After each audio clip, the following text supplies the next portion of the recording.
Good morning, everybody, for this webinar about turbulence. We are living in a world of turbulence. It is probably a new normal, something that we have to adapt to. And this webinar is about what should we adapt, how should we adapt, what should we change in our way of working. Welcome everybody. It's This webinar is possibly audio transcript if you ask for the option, and you will see this in the chat. What is the reason for this webinar? It's many years that we're speaking about disruption.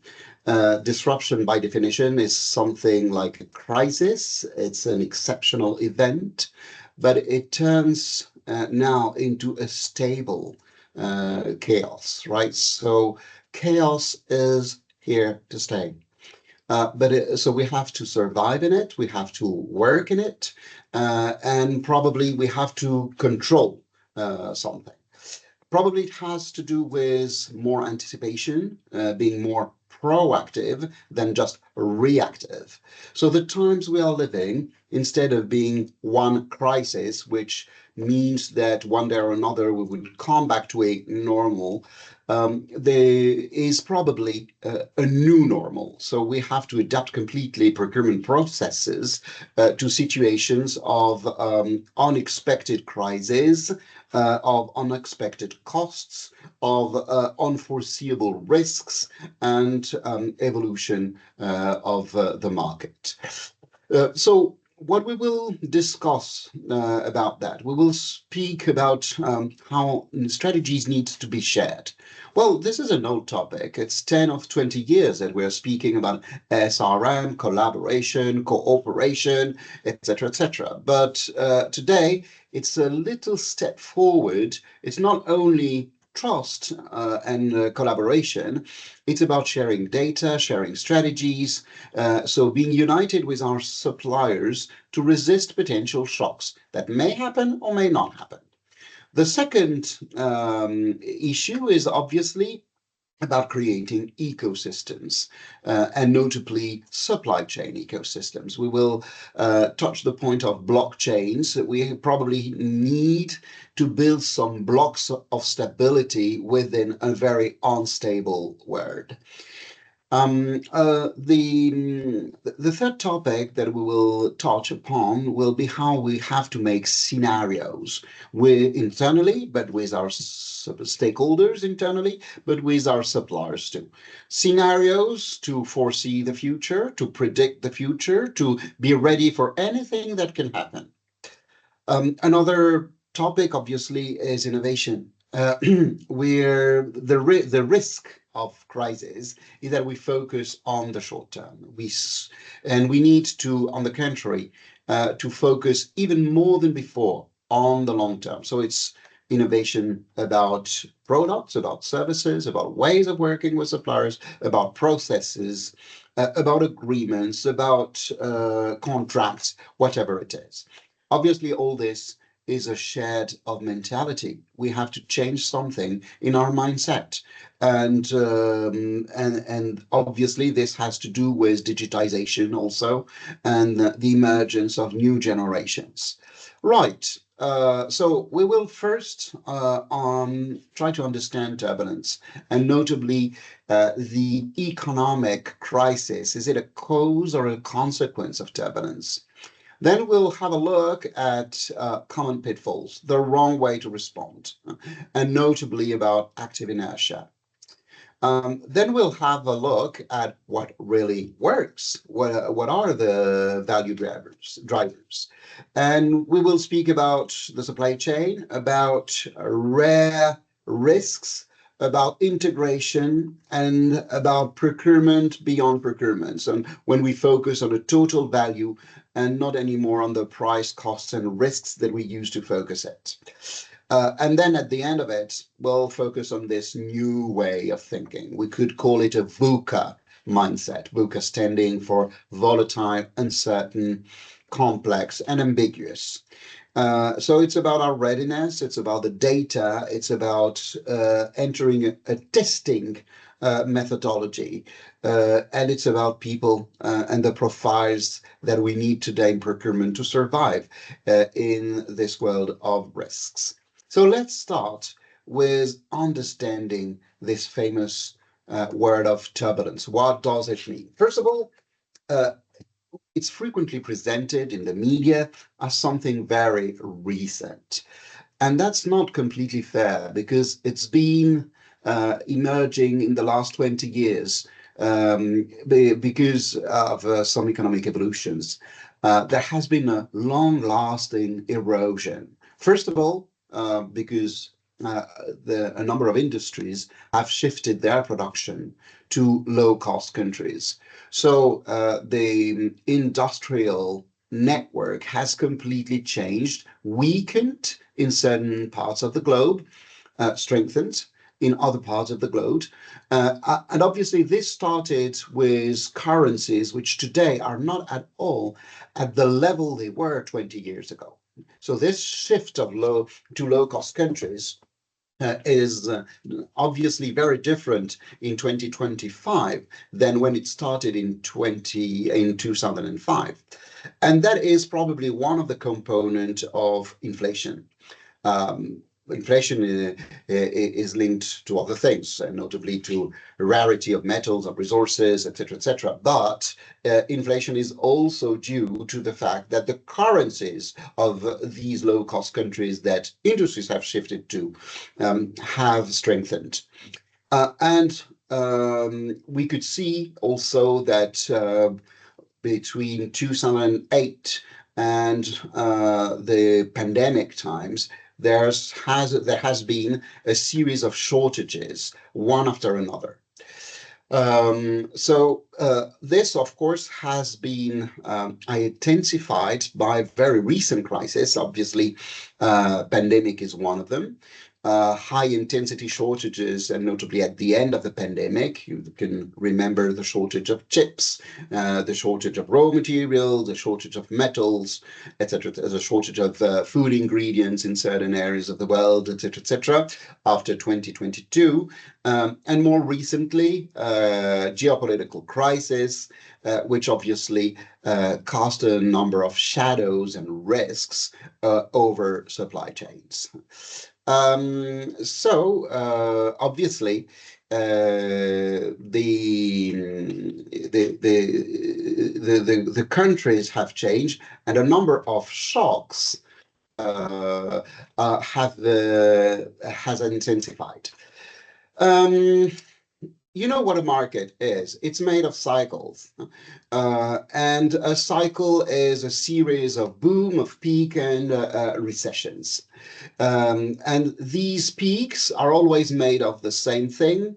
There's a period of accumulation where the context is a little depressed, the prices are flattened, inflation is low, and usually the economy restructures. So a lot of big companies merge, acquire one another, etc. That is the accumulation phase.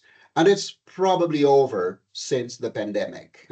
Then it's usually followed by a run-up phase, where it's a recovery context, prices go up, inflation goes up, and you have massive investments by the late majority. We're not completely in a market phase, and that's what's understanding about the times that we are living. We are definitely over the accumulation phase, but we're not completely in the run-up phase, and it depends a lot of the places of the world. Then obviously you have a distribution phase where inflation stays high, the price don't rise anymore. They're locked in a kind of normal or trading range, and the context becomes depressed. So now you see that's interesting because we have some symptoms of the market phase and also already some symptoms of the distribution phase. So we're somewhere in this curve, but we can see that probably what happened with geopolitics, what happened during the pandemic, confused a little bit these market cycles. So definitely we're not anymore in the accumulation phase. We have some symptoms of the run-up phase, of the distribution phase two, and we don't know for how long it will last. Um, Obviously, what will happen is a rundown phase with decreasing power prices and market consolidation. And we could also think that this is to be for later, but not completely sure because in certain industries, this is already what happens. What is sure, though, is that shocks are ahead. So what kind of shocks? Let's have a look in the details. First of all, the shocks that we have already lived in the last years. You can see here some evolution of the energy prices between 2019 and 2024. And you can see that all energy prices have risen a lot. And notably, you could see some of them rising by 66 or 88% only in 5 years. Energy, as you know, is definitely a cost driver of everything. It is an inflation driver, a very strong inflation driver. But that's not all. Yeah, as you can see here, this is a forecast for the raw materials. So you have several raw materials compared: aluminium, copper, polypropylene, palm oil, cotton, steel, and you can see that some of them are expected to grow in the next years by 30 to 35%, which will definitely affect a number of our industries. You can see here the growth forecast of ships. It's impossible to predict the prices for ships, but obviously this is very impacted by the emergence of artificial intelligence, and you see that the segment of the chips market linked to AI and data is expected to grow by more than 200%, and all the rest is still expected to grow by an average of 40 to 50%. So obviously there will be impacts on costs of chips. You can see here the evolution of logistics and notably certain logistics which are expected to grow by 120%. All the rest expected to grow by 30 to 40%. It's still huge. So definitely inflation is ahead in terms of prices. And that obviously accelerates the shift of supply chains. As we said, it's an old process, but there's still an immense source of low-cost countries, and not only a source of products or services, but also a source of ideas, of innovation. Countries have become more risky than before. And the turning point here is basically the pandemic. And in reality, it's the pandemic time, but it's not only the pandemic, because at the same time, the geopolitics has started to change. Until 5 years ago, a few countries were retained as pretty risky. From 2022, you can see a number of countries having become much more risky than before. It is the same thing with the risks themselves.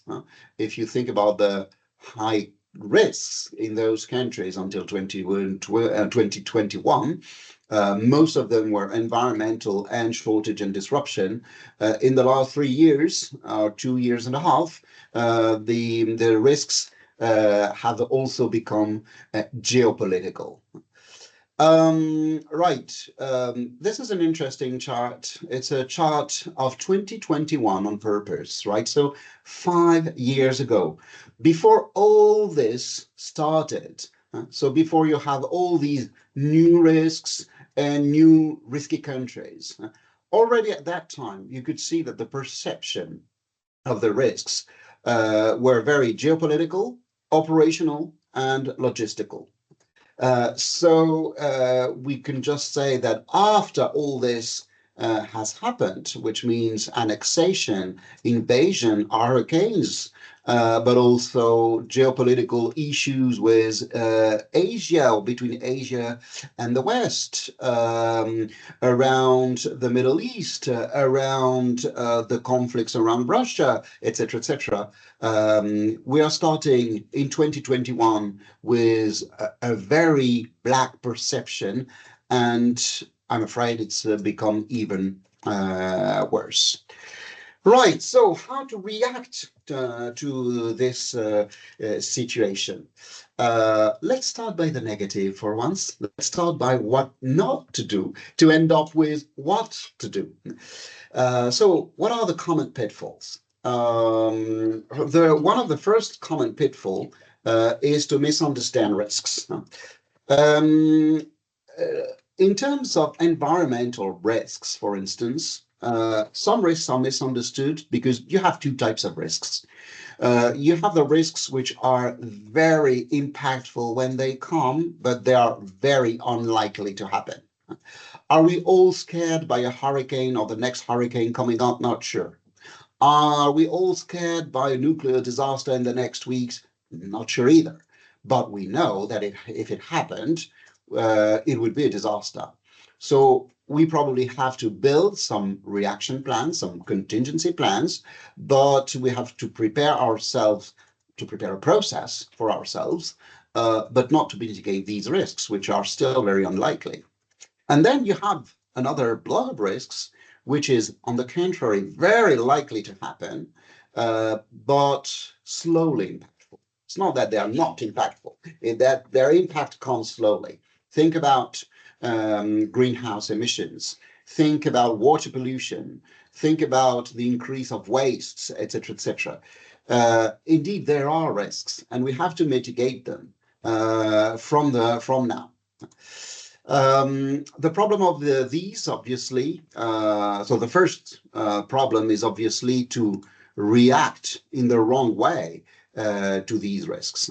We can't react to the risks that you can see here on screen on the top left, like if they were on the bottom right. On the top left, we have to react by contingency plan, by preparing the processes in case it would happen. On the bottom right, we have to actually act, be active, and already start to mitigate these risks. It's not at all the same type of risk management. And if you look well, sometimes we're confused because we just mitigate because we don't know what else to do, or we just create a process because we have no other idea of anything else to do. So yeah, the bottom right risks need to be mitigated. The top right risks need to be avoided or anticipated. The problem of this, of course, is the cost of the risk management itself. You've got a cost impact of these risks if ever they happen. And the problem is that you have technologies, notably to review supply chains end to end, to study risks, to get ahead via predictive analytics and get more and more data to anticipate risks, etc., etc. So there's a lot of solutions on the market to help you foresee risks and be more precise about risks. Now, what you have to do, and a mistake not to make, is to put more money on the risk prediction and the risk anticipation that the money it would cost if it happened. So we need to calculate this money. And we need to evaluate the cost of the risk, to evaluate the cost of the risk reduction, and constantly demonstrate that it is worth investing money in cost anticipation. Another pitfall is to be blind to the new technologies that are happening, notably in terms of cyber vulnerability.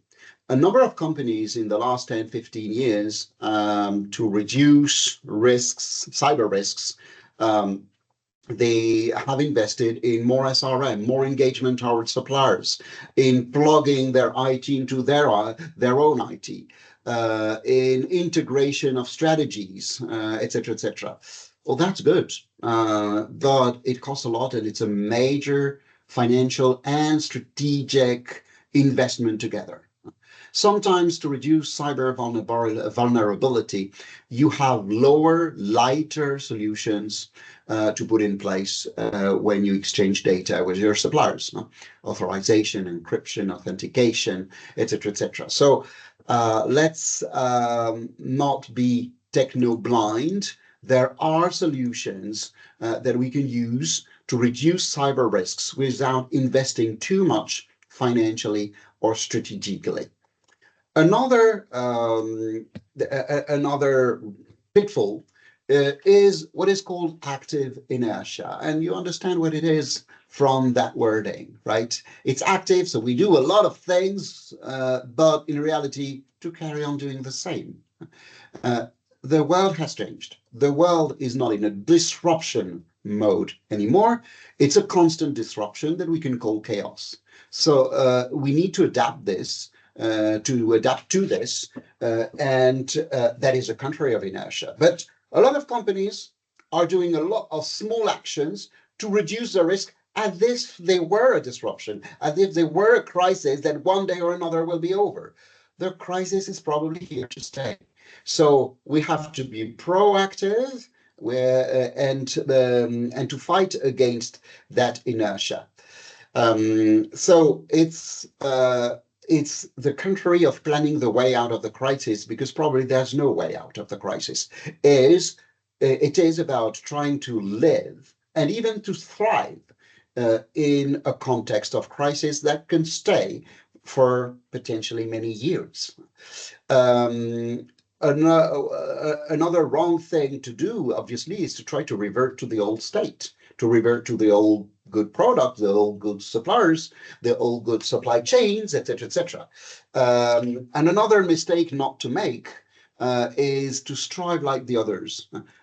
So basically, we need to differentiate. In these times of crisis, the companies who will thrive and who will survive, the companies who will flourish, are the companies who will find unique ways to manage supply disruptions, to manage inflation, to manage the economic cycles, etc., etc. So we have to strive differently than what the others do. Um, some examples that you can probably have heard in the press, or that you can see in maybe in some companies, maybe in your own company. Recovery plans based on assumption that the market will come back to its previous state. No, it's not going to come back to its previous state. Sticking to price reduction. So procurement is still measured on the reduction of prices. You understand that is a nonsense in a solution and in a situation of inflation, and notably because the price reduction can be only a small detail of the value and the total cost. And probably another example of active inertia is to have procurement focus on the spend frontline and not contribute to the revenue of the future, to the innovation of the future, etc., etc. I think these times are the opportunity for procurement to contribute highly to the value of our companies. Of course, we will try to do our best to mitigate inflation, to mitigate the soaring of prices, and the increase of a number of costs.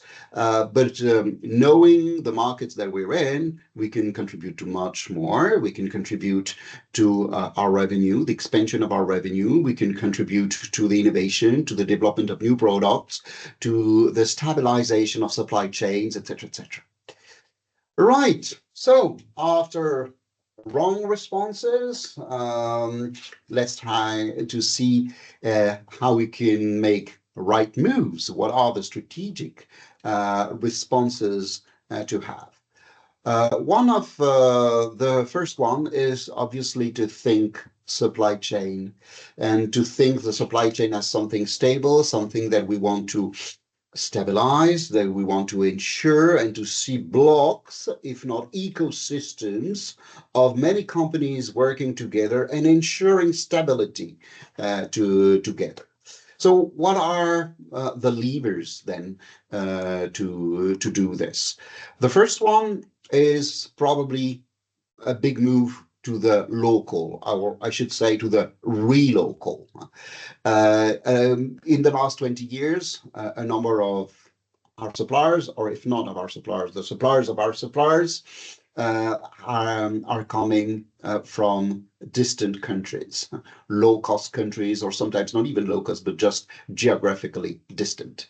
And we understand that in the new situations that we're in, we need to rebuild the local stability. So we need to flex production locations and notably add suppliers. How can they relocalize, or how can they have different units, different plants, different offices around the globe, so that we can with agility jump from one to another. We need to develop geographic alternatives. So when we are working with certain regions of the world, well, just work with other regions of the world, so that at least we have the choice. We have to delegate regionally, and it's probably what happens these years, probably a stop of trying to buy everything globally. Category management is not necessarily global. Category management can be local or regional, or it can depend on the category in the market. And obviously, you understand that a lot of this is around agility, jumping from one location to another, from one country to another, which means that we need to lower the cost of transfer. If it costs too much to be agile, then we will not be agile. The condition, a necessary condition, is that it is possible to transfer oneself from one supplier to another. To do this, a lot of companies, and notably in terms of sustainability risks, are trying to segment the supply chain in blocks, right? And that's the overall concept of a blockchain.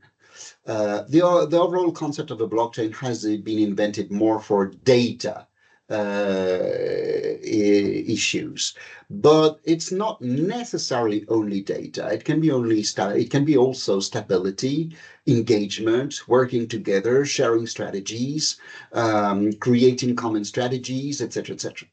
The right questions to ask oneself is, we are living in a supply chain. We have behind us in our supply markets a whole supply chain of suppliers. What are the chunks we want to control?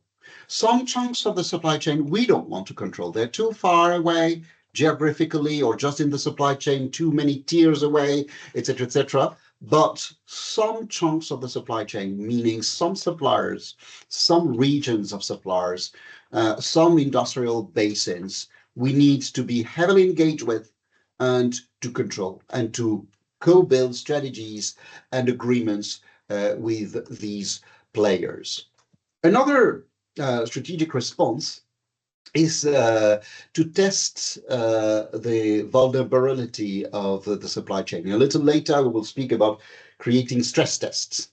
But even before stress tests, we can just assess how vulnerable our supply chain is.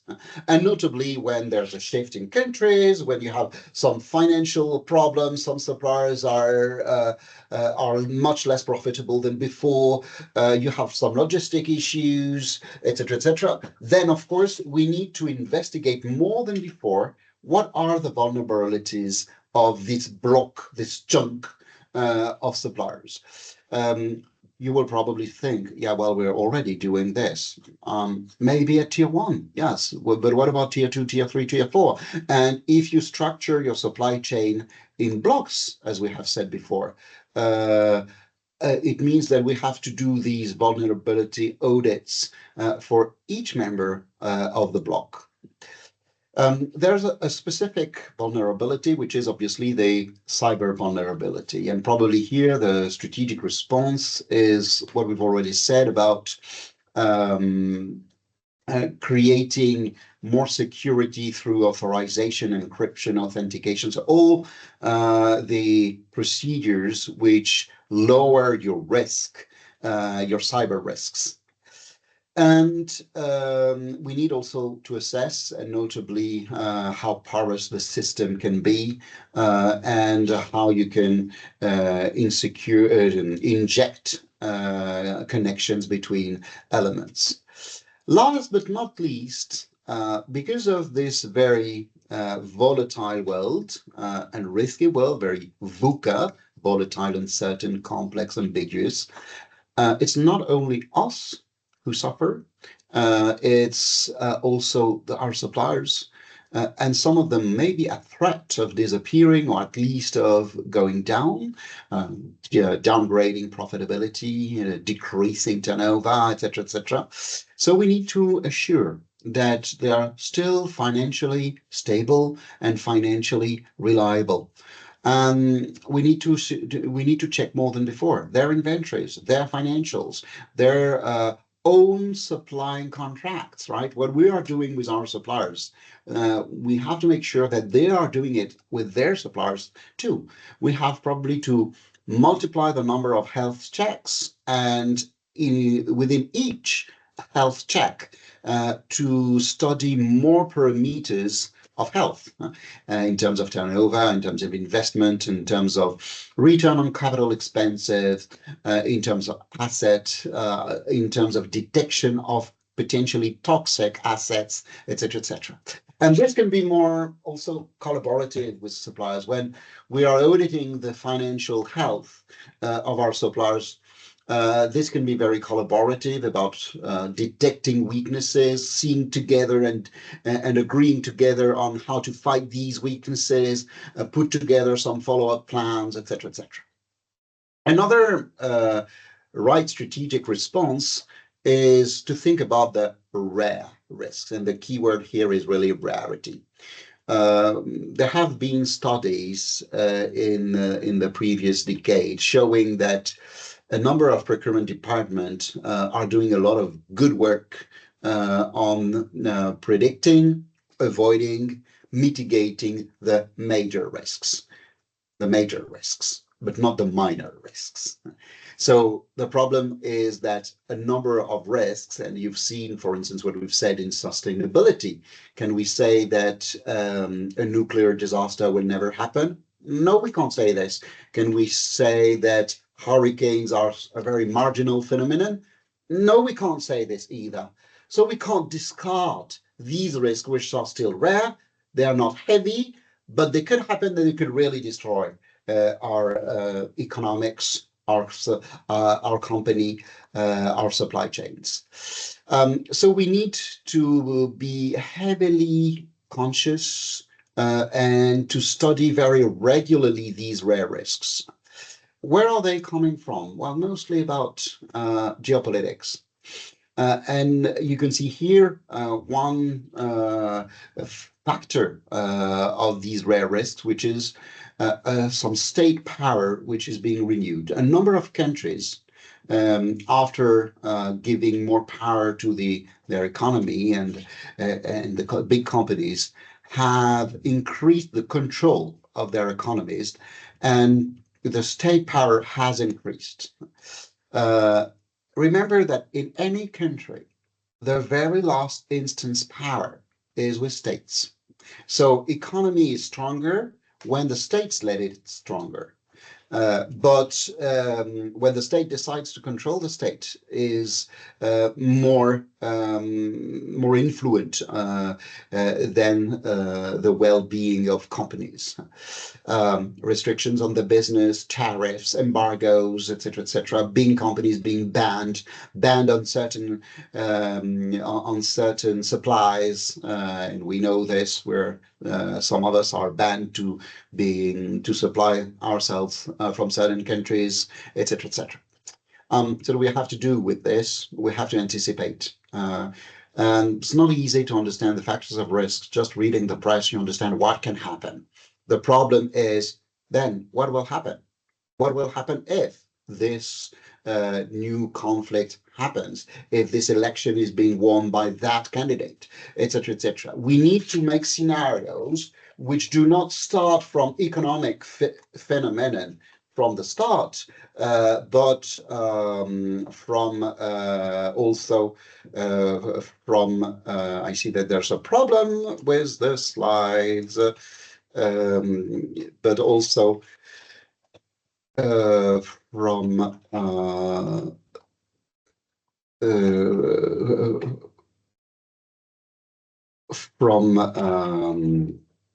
geopolitics. Second one is obviously the global balance of power, which has shifted, and notably a shift toward the East. Global conflicts, polarized economies, some economies are becoming very dependent on certain areas. So we need to prepare the future and don't think that the economy will stay what it was in the 2010s. This is probably over. So there's a risk of renewed state power, but there's also a global balance, which is not the same in the 2020s that it was in the 2010s. One of the last one is instability in governance and peace.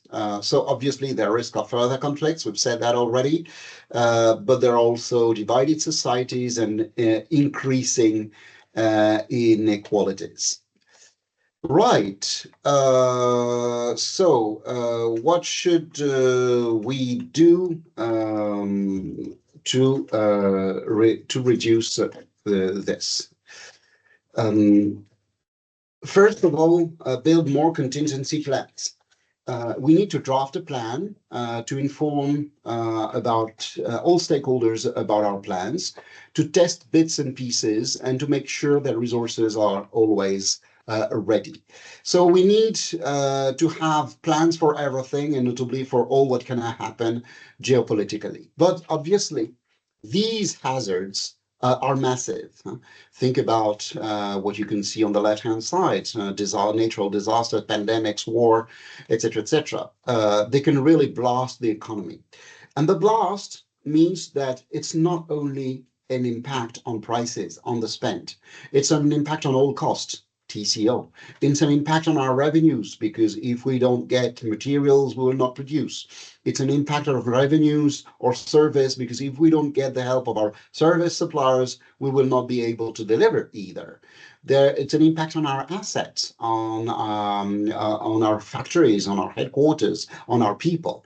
And it's potentially an impact on the finance. Maybe there may be a risk of lower investment because there's not enough money to be invested.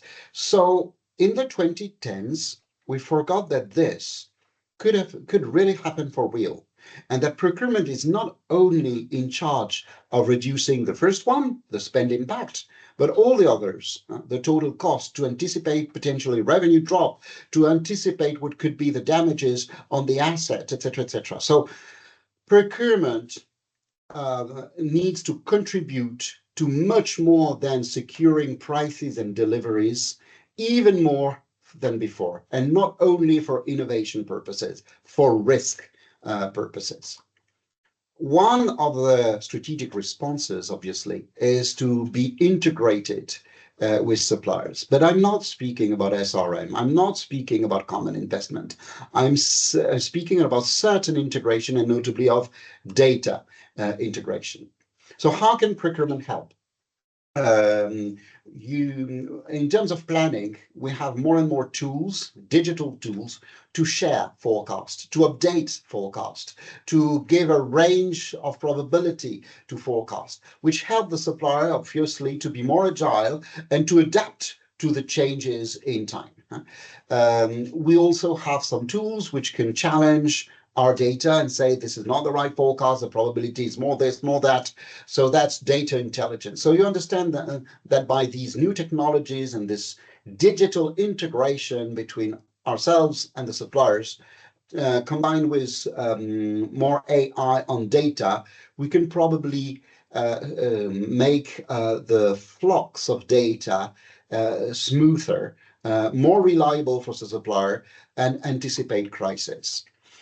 Another reaction, an integration, and a data integration is obviously about the end of the chain and the final delivery. We can probably monitor more because through digital tools, there is more end-to-end visibility, there are more collaboration and involvement from the start with logistic partners, with third parties, more transparency of data, more adaptation of data in time, etc., etc. So that interface in these times of crisis has become crucial to avoid the last-minute risks.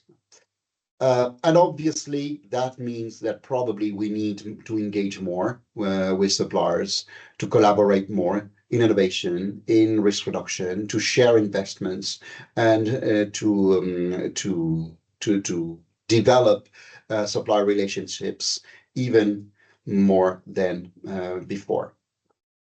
Right. the last right thing to do, the last strategic response that we have to develop is to think beyond procurement. What do I want to say by this? Procurement was born on supply issues, and notably, we were born to manage prices and deliveries. We've grown, we've become mature, we have started to contribute to much more than that, and notably to service, to innovation, to stability of the supply chain. Well, these times of instability are probably the unique opportunity to demonstrate that we're contributing definitely to much more than prices, costs reduction. And notably, because when there's a spend impact, we can model the profitability impact. When there's a TCO impact, a potential TCO impact, we can show what will be the unexpected cost, and not only for procurement, maybe it's outside of the spend portfolio, but we can show the cost impacts of what can happen at our suppliers, cost in our production, cost in our sales, cost in our logistics. We can sometimes model also the revenue impact of what's happening at our suppliers. So when there's a revenue drop to be expected because of suppliers being late, suppliers disappearing, suppliers being unavailable for geopolitical issues or environmental issues, we can prepare the supply chain flexibility and potentially the downsizing of our volumes. We can also prepare or contribute to evaluate the potential asset damages. So we're thinking about choosing a supplier. The supplier is risky for geopolitical reasons, for sustainable reasons. This risk can be evaluated, and the risk of a damage to our asset can be evaluated, and buyers will be the first ones to do that and to have the skills to do that. We can also, if there's, in case of a financial drought, see and model what will be the consequences on us and on our suppliers. Thinking beyond procurement means also that we can contribute to alternatives. And I'm not speaking about alternatives when buying. I'm speaking about alternatives of us when we produce and sell. So basically, we can contribute to diversify logistics, distribution channels, to diversify ways of selling, to diversify moments at which we sell more or less, etc., etc. So a number of sales strategies or production strategies, which are alternatives, possible only if procurement has identified the right suppliers, prepared these suppliers to a potential change of route, a potential change of scenarios. So you understand that we can be really extremely proactive in building strategies which will enable sales strategies, marketing strategies, production strategies. And that is probably what is new in these times of crisis on the buyer side. Needless to say, we can help to contribute to flexible production, minimizing switching costs, and to the diversification of our product portfolio, notably by functional analysis with our stakeholders. Right, so now we can see that all this takes us to an evolution of the procurement nature of the nature of a job in procurement and a nature of the skills of a buyer. So definitely, if we adapt to these times of very high unflexibility, it's a new way of thinking. It's a buyer 2.0, and we have to change something in our mindset. So what do we have to change? Well, we have to be always ready for crisis. Almost waiting for crisis, right? Because they will come. We don't know which one will come and when, but they will come. So it has to do with organization and communication. Organization is that, as we said previously, procurement can't work alone on our little own buying strategies. Our strategies toward our supply chains is linked to our future selling strategies, financial strategies, marketing strategies, production strategies. So we need that integration, which you can see here labeled as a unified command, right? Or I would say shared command. We also have to make sure that we understand one another between procurement and other departments. It means common terminology, it means integrated communication, it means a lot of fluidity of the information. We probably also need to capitalize on what all these bad things that happen.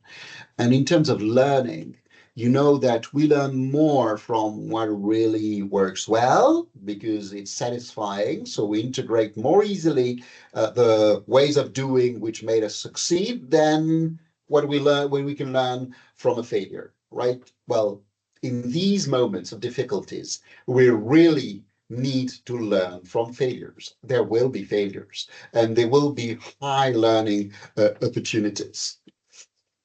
Right. In terms of communication, also, we have to change something. You can see that in stable situations, low stress, basically, we're credible if we show expertise and competence.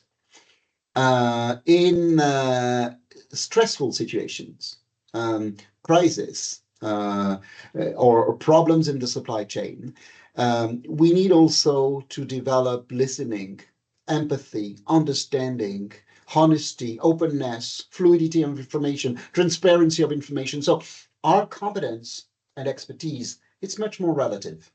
So we need to change who we are and how we work so that our stakeholders perceive this empathy, this listening, this honesty, this fluidity of information, this transparency of information, because our competence and our expertise will not make it all alone. Right. Another change of mindset, and I announced that from the beginning, is that we have to adopt a testing methodology. So basically, because we're not sure of anything anymore, we need to test what can happen and how we can react in these situations. So we create a strategy. We're going to work like this with this supplier and with this type of agreement on that type of product. And in the old times, strategy is done, my job is done. No, today not. We need to test how this strategy will resist to potential crisis. So first we need to understand trends, signals, what can happen, to understand in our strategies, what are the underlying assumptions which make it stable, and what if this underlying assumption is not anymore, and create a stress test. So, all right, I'm engaged with a supplier for 5 years on this and this and that. And I see that this supplier is based in a country which today has no risk, but I see that there is a risk that could come. So I detect the trend, I detect the signal, I see what will be the impact on this supplier, and I stress test. So I decide not to supply myself for this supplier for 1 month. How will we react? What will work? What can go wrong? And how, after this month of stress test, you come back to it and say, what have we learned? What was working well in our reaction? What did not work well? And then that helps you to enrich the strategy. So it's a new way of doing strategies, because in the previous world we could do strategies that we could hope would happen exactly as we stated them. Not anymore, right? So we need to understand the conditions at which the strategy is effective, understand the trends, and challenge the strategy. Last but not least, obviously you understand that in this digital world, everything is made of data. And at the same time, the world is becoming more unstable, but also more integrated in terms of data. We shouldn't miss that chance, obviously. So supply chains depend on data sharing, risks, carbon footprint, circular economy, everything depends on data. What is a big evolution? We today are sharing data very much in a bilateral way. So it's one company and another company. and it becomes much more a multilateral data sharing or even an industry-wide data sharing, which means that we create data lakes available for all kinds of companies within an ecosystem, and we are all responsible of updating these data lakes. That is a crucial way to fight against disruptions and potential crisis. Um, what are the obstacles to this data sharing? Well, actually, complexity of data sharing, accuracy of data sharing, lack of trust, overcome this obstacle, um, make it a progressive adoption, create a roadmap among companies. So create this project of sharing data within common sources of data, like data lakes, between companies, and make it happen, not from one day to another. Create a roadmap, a 2 years adoption roadmap. Right, and as a little conclusion then, what are the profiles we need? Um, you may have seen this compass, right, coming from the World Economic Forum, which means that in these times of difficulties, we can react by a number of levers like portfolio excellence, customer orientation, financial viability, go-to-market, logistics, supply diversity, and advanced planning. So if we want to be more resilient, we need more collaborators, so people who engage more with suppliers. We need more planners, people who, for buyers who foresee all the potential trends and what can happen. We need enhancers. We need people who are flexible and able to change suppliers, change logistics, etc., etc. We need adapters, people who are able to change their strategies from one day to another just because a risk factor has changed. And we need a lot of providers, meaning people extremely agile, to go to market across channels. Thank you very much. I'm now ready for your questions, comments before we close this session.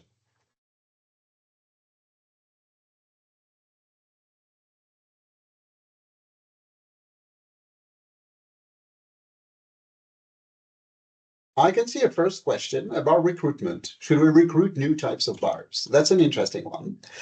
Um, Yeah, probably the answer is probably yes. Or let's say to recruit new types of skills. I don't know if we need to recruit new types of buyers, but we need to pay attention to a number of skills, and notably through all what we've said, you've understand that agility skills, the ability to strategize, to create alternative strategies, to stress test the strategies that everybody agrees on. The ability to be agile and to strategize is probably more than before. We probably, yes, indeed, need to recruit new skills, whether in the ordinary population, develop these skills and recruit them, or sometimes recruit them internally, because we have some of these people, these skills, inside our walls, right? In production, in selling markets. So maybe one of the consequences of what we have said is that we will probably benefit from skills that are developed today outside of procurement, but within our own companies. I have a question here about KPIs. How should KPIs evolve? That's an excellent question. Yes, KPIs should probably evolve. Today, our KPIs mention or measure the performance of the supplier on what is due, what is put in the contract. The supplier should deliver in good quality, should deliver on time, should deliver in full, and we're measuring this. Okay. Maybe some KPIs can be about how the supplier reacts to a change of forecast. In how much time do they react? How the supplier informs us about their own risks, etc., etc. So we may have some KPIs, some of them being pretty quantitative, others being qualitative. Some KPIs, some new KPIs to measure their agility and notably agility in the forecasts. Example of stress tests. Yes, there are stress tests, and notably, I'm thinking about an example of a big company moving their supplier from China to a supplier in Africa. The supplier in Africa was meant to be very stable from a pretty stable country, but you never know. So they created a stress test, and it was in the contract that 1 month per year we would not supply from them. And 1 month per year, and you never knew before which month it was. There was a ban for 1 month on this supplier. How do we react? How do we resource an emergency? Is it through stocks? Is it with local sources, etc., etc.? How does the supplier react, knowing that it is on their schedule that we will use them only 11 months out of 12? How do they react? How do we react? And from this, we learn about either the supplier, and our reaction to disruption. Any other question before we close? A question about trainings. Should we train people to do this? Yes, absolutely. But it's another type of training. It's another type of education. It's probably less rational, and it's probably more made of games, of simulations, and it's probably more a team training. How does the team react if that supplier is not available anymore? If the prices multiply by 2 in last 2 months, we create simulation, we make the team react and learn. So it's probably more training, behavioral, more scenario-based, more simulations, and probably more team-based. Any other question? If not, well, then thank you. Thank you for having participated to this webinar. And we are very happy to see you again in one of our next webinars. You will see a satisfaction survey at the end, which is not necessarily about this webinar, but about all the webinars that EIPM organizes. You will find the link in the chat. Thank you very much, and see you soon in one of our next webinars.